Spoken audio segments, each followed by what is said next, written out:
Alam niyo ba na grabe pala itong tila ginagawang pananabotahe dito po sa kay Senator Rodante Marcoleta sa Senado at yung kanyang pagbibigay po ng privilege speech ay tila talagang siya po ay hinuhuli. At ayon po yan mismo kay Senator Marcoleta ay noong mga nakarang araw kasi ay nagbigay po siya ng privilege speech at na kung saan ay kanyang sinisita po ang liderato ng Senado at nais pong linawin tungkol po rito sa sinasabing budget insertion. Kasi may binanggit ho ito pong si Senator Lacson na ang sabi niya ay halos lahat daw po ng mga senador ay meron pong budget insertion na abot po sa 100 billion pesos. At lumilitaw nga, 33 billion lahat po ng mga senador. Yan po ay noong 19 Congress. So meron daw pong naipasok sa 2025 General Appropriations Act. So nagsagawa po ng privilege speech kasi parang sinusunod, di ba? Ang dami nga ho nagalit ng mga senador dito kay Senator Lacson.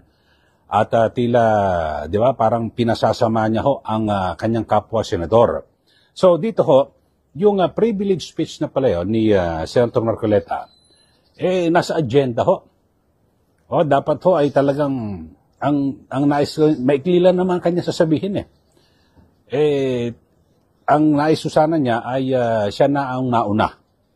Pero hindi po siya napagbigyan at hanggang sa talagang parang pakiramdam mo ni Senator Marcoleta ay sadyang talagang siya po ay ihuli. Kaya ang lumitaw nga ho, talagang parang 4 na lang ho sila natira. Eto, pakinggan ho natin mga kababayan, ito hong pahayag at paliwanag ni Senator Marcoleta kung paano tila minaniobra yung kanyang privilege speech para siya po ay maihuli at parang wala nang maabutan o wala nang senador na matira sa session hall. Eto, panoorin ho natin, ito pong si Senator Rodante Marcoleta. Si Senador Risa. Sabi niya, Mr. President, sabi niya ganun, a brief manifestation only. Okay. Senator Risa is recognized. Recognized, yan. Alam mo ba ang ginawa niya? Nag-privilege speech. Hindi siya manifestation. Pagkatapos, meron pa siyang PowerPoint. Tingnan mo, unang-una, mali yun. Wala sa agenda yun Pero para maunahan niya ako, nagkunwari siya na manifestation brief manifestation.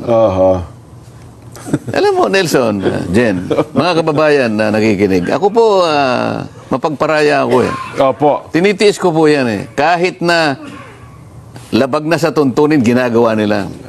Kailangang maliwanagan po ninyo. Ginawa po nila yung para maging huli ako. Kahuli-huli na ako. Para sinadya nung magsalita ako 4 na lang kami dun Pero kailangan kong i-deliver sapagkat kailangang ma-record ng kapulungan kung ano yung gusto kong mangyari. Kailangan magkaroon ng clarity. Itong ganitong klaseng mga patakaran sa pagpapaliwanag. Dahil ang ginawa nila sa akin Pagkatapos sasabihin niya sa akin, dapat hinintay mo, dapat nandyan. Paano? Talagang plano na nilang ihuli ako nakuha nyo? Opo. Plano nila na ihuli ako. Sapagkat siguro hindi nila, baka kung ano naman sasabihin yan. Nasa sa inyo, hinuli ako. Kasi kung nandun si Senator Ping, maobligasyon sumagot kung that time. Kaya nga, maski kausapin niya ngayon si Majority Leader Migs. Ano naman doon pwede namang lapitan. Migs, pwede mo ba kuya? Sige boss. Pagkatapos niyan, ikaw na. Kaso lang, pupunta pala ng Canada. Kaya umalis sa kagad. Hindi niya binilin kay JB. Okay. Ngayon, pero pinuntang ko pa rin si Senator JB. 2 beses ko pang isinignal. Medyo ganun pa So akala ko, pagkatapos ni Senator Amy, kayo na dapat. Ako na. Hindi. Tumira na naman pagkatapos Alas, Pilipinas. Pagkatapos nag-manifest. Oh, sabi ni... Kaya alanganin sila nung matapos yung kanyang manifestation na kunwari na isa palang privilege speech. Sabi ni Senator JB, Mr. President, I move that the manifestation of Senator Risa be referred to the Committee on Rules. Okay. Sabi ni Senator...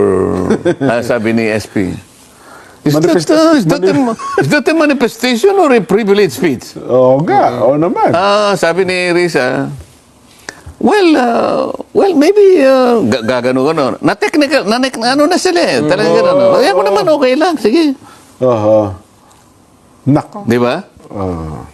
Parang Kailangan lang malaman ng kababayan natin kung anong ginagawa nila. Pero sa tamang panahon, subukan nilang mag-focus ngayon. Talagang babanggitin ko sa mga mukha nila kung anong ginagawa nila. Maganda rin yung nangyari sa akin eh. Para ipamukha ko sa kanila sa susunod, bakit ganito yung ginagawa nyo? Puro labag sa tuntunin ang ginagawa ninyo eh.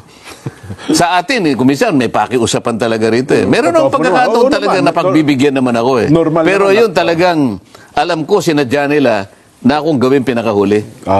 Kasi maring hindi ko na ituloy eh. Mag-alas 9 na ng gabi. Kasi kung makikita nyo nga, 4 na palang tayo dito, wala na yung dapat makarinig. Baka uuwi rin yan. Malay mo, ganun. Hindi ko alam kung ganun. Kaya lang, kung pinagbigyan nila ko, napakaiksi ng ano eh. Ang haba nga nung manifestation ni Risa eh. Pero hindi manifestation, may PowerPoint pa eh. Yun po, napakinggan nyo at napanood nyo ha. At sabi ho, ang dami raw ho ng mga nilabag na proseso o sistema at patakaran dyan po sa Senado. Ito hong liderato ng, sabi natin, nasa mayorya po sa Senado na pinangungunahan ni Senate President Tito Soto. Kasi nung unang-una, nung mag-privilege speech ho siya, ay sinabihan siya ni Senator Tito Soto na dapat binanggit mo yan ng habang nandito siya, si Senator Ping Lacson. Kasi yung po pinatutungkol na parang pinatatamaan ni Senator Marcoleta. Pero hindi po siya nakasagot dahil nasa taas po siya, no? Nasa podium o rostrum o yung, di ba, pag Senate President ka, nagpipreside ka. So, hindi siya pwedeng sumagot sa presiding officer. Yung pala yung yung mga patakaran, no? At wag kang sasagot. Dapat bumaba siya para sagutin niya. Pero, yun na ho. Pero lumitaw ho, kasi kung inuna lang ho siya, dapat andun pa, present pa ho lahat ng mga senador. Pero alam niyo, huling-huli na ho siya. Alas 9 ng gabi na pala yun at aapat na lang daw sila na senador ang natira. So sabi niya, maganda rin ho yung nangyari yun dahil sa kapag nagkaroon po ng caucus yung mga senador, ay kanyang kukomprontahin yung mga mga kapwa senador. Yun po, at para sabihin na marami raw po silang mga nalabag na mga patakaran. Yun po, no, kasi unang-una ay nasa agenda ho yung kanyang na privilege speech ni Senator Marcoleta at biglang parang kasama ata sa plano na talaga ihuli siya.